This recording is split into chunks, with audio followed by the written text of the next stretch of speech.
Hey everyone, it's Matt Stranick. I just wanted to say really quickly, first of all, thanks again to Dr. Pamela Gurney for inviting Hassan and myself to speak to the class.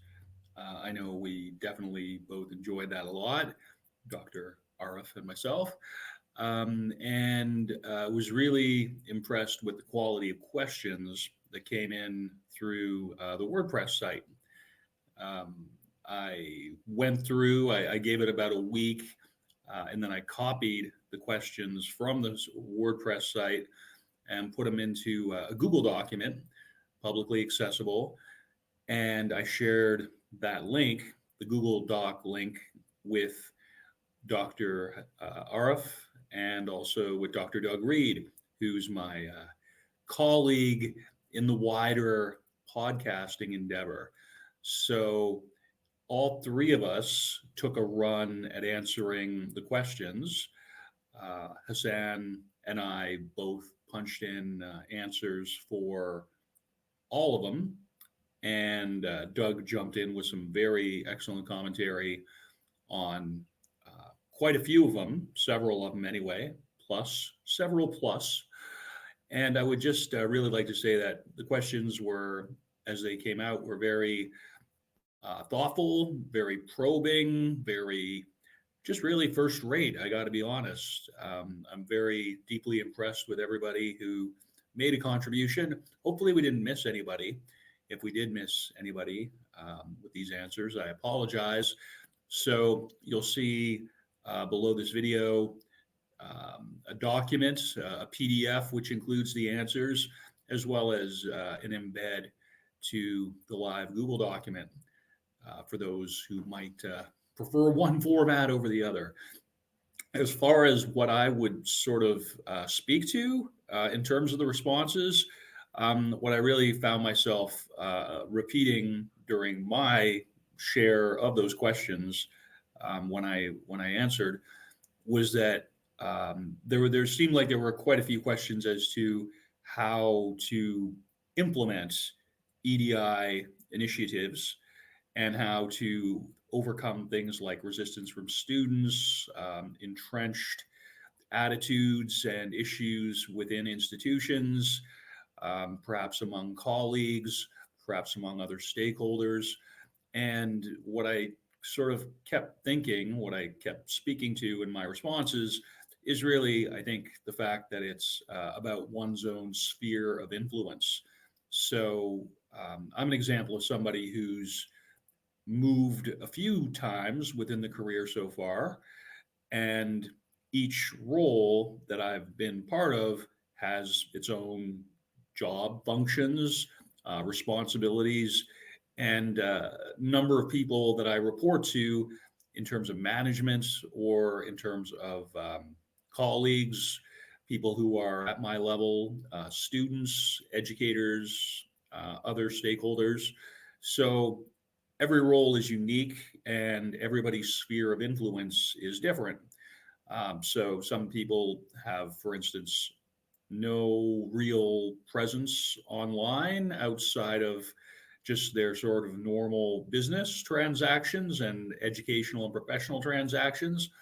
Other people, like me, for instance, have pretty strong amounts of presence in social platforms such as LinkedIn, Instagram, Facebook, and whatever others there are.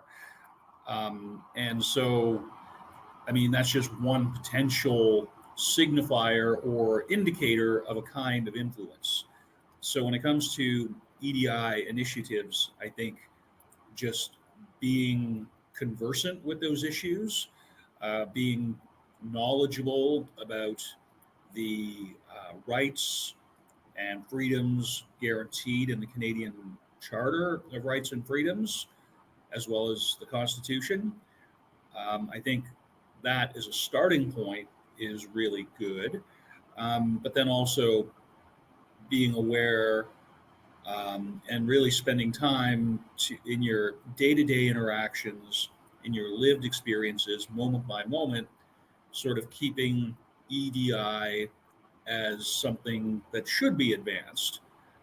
because as I've said in the comments, EDI really is good for everybody, and we shouldn't let the fear of difficult conversations keep us from that. In fact, we should embrace some potentially troublesome or potentially difficult conversations, because I think that's exactly what educators are meant to do, going to where the challenges are, taking them apart, and I guess moving things forward from the standpoint of uh, trying to break down entrenched positions, trying to break down silos. And as we've sort of gone over in the podcast recordings, as well as in our responses, there are tools which you can use towards that. So whether that would include, a knowledge of things like anti-racist pedagogy or approaches, or things like critical pedagogy, such as sort of first put forward by Paulo Freire with Pedagogy of the Oppressed, and just being aware that there are these other there are these wide range of frameworks and approaches with which you can enact meaningful, significant change on a day by day basis within your own role, within your own wider sphere of influence. So I suppose that's kind of my summarizing statement of what I've taken away after responding to these questions.